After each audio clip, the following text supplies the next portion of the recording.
Hi guys, what's up? My name is Brianne Thompson and I'm a student at Broward College North Campus in South Florida. I will be reading a part from The Great Gatsby for Banned Book Week. The Great Gatsby was banned in 1987 for language and sexual references in the book. The book has remained in public places across the nation, and there are 3 movies inspired by the classic book. The latest film will be released in summer of 2013.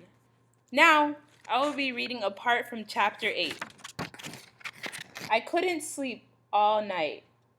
Foghorn was groaning incessantly on the sound, and I tossed half sick between grosse reality and salvage, frightening dreams.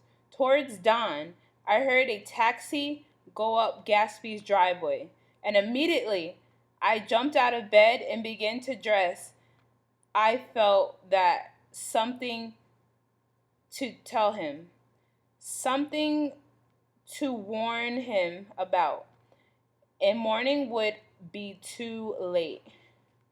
Crossing his lawn, I saw his front door was still open, and he was leaning against the table in the hall, heavy with dejection or sleep.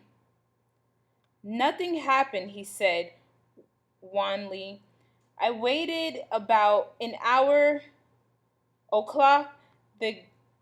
She came in the window and stood there for a minute and then turned out the light. His house had never seemed so enormous to me as it did the night hunted when we hunted through the great rooms for cigarettes. We pushed aside curtains that were like pavilions, and we felt over innumerable feet of dark wire for electric light switches.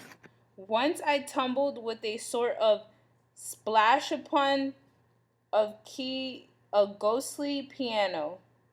There was an inexplicable amount of dust everywhere, and the rooms were musty as though they hadn't been aired out for many days.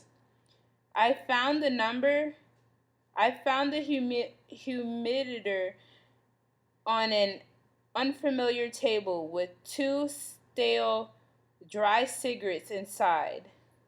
Throwing open the French windows of the drawing room, we sat smoking out into the darkness.